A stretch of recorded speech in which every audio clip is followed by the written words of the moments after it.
कछुआ, हिरण और डोएल गहरे दोस्त हैं। डोएल एक चिड़िया है जिसे हम नीलकंठ के नाम से जानते हैं। तीनों दोस्त शहर से दूर एक हरे भरे जंगल में रहते हैं।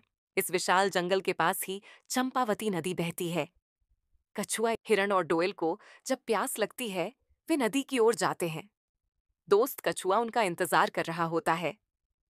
तीनों हमेशा आपस में मिलते रहते हैं और ढलती हुई शाम में जब चांद अपनी रोशनी बिखेरना शुरू करता है, वे अपने साहसिक कारनामों को सुनाना पसंद करते हैं। उन तीनों के पास ढेर सारे किस्से होते हैं।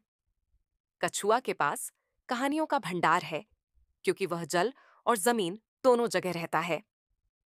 हिरण जंगल के एक छोर से दूसरे छोर तक घूमता रहता है, इसलिए वह जंगल और जंगली जानवरों के किस्से सुनाया करता है। डोएल आसमान में उड़ते वक्त जो कुछ देखती है, उसके बारे में वह अपने दोस्तों को बताती है। पानी में रहने वाले दूसरे अन्य जंतुओं के किस्से सुनाते हुए कछुआ अपने दादा दादी और बच्चों की बातें भी करता है। कहानियां सुनते वक्त डोएल चिड़िया अक्सर कछुए की पीठ पर बैठी होती है। हिरण डोएल को अपना गहरा दोस्त बतलाता है, जब वह उसकी तुलना अपने अन्य दोस्तों से करता है। एक दूसरे की बातें सुनते वक्त डोएल हिरण के सींगों पर बैठना पसंद करती है। टहलते हुए डोएल द्वारा सुनाए जा रहे आसमान के किस्सों को हिरण धैर्यपूर्वक सुनता है।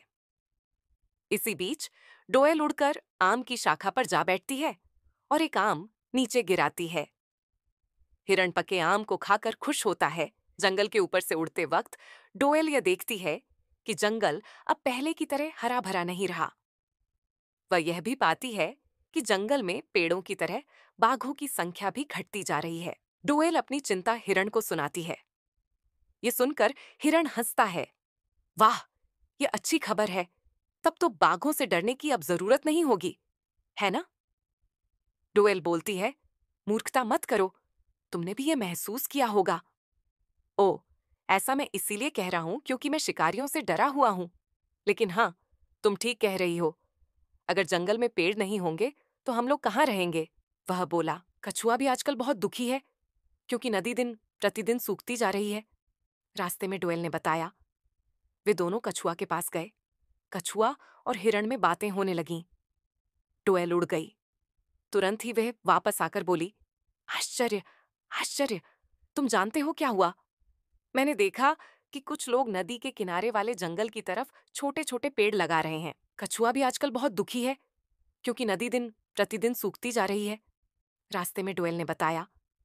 वे दोनों कछुआ के पास गए। कछुआ और हिरण में बातें होने लगीं। डोएल उड़ गई। तुरंत ही वह वापस आकर बोली, आश्चर्य, आश्चर्य, तुम जानते हो क्या हुआ? मैंने देखा कि कुछ लोग नदी के किनारे वाले जंगल की तरफ छोटे छोटे पेड़ लगा रहे हैं।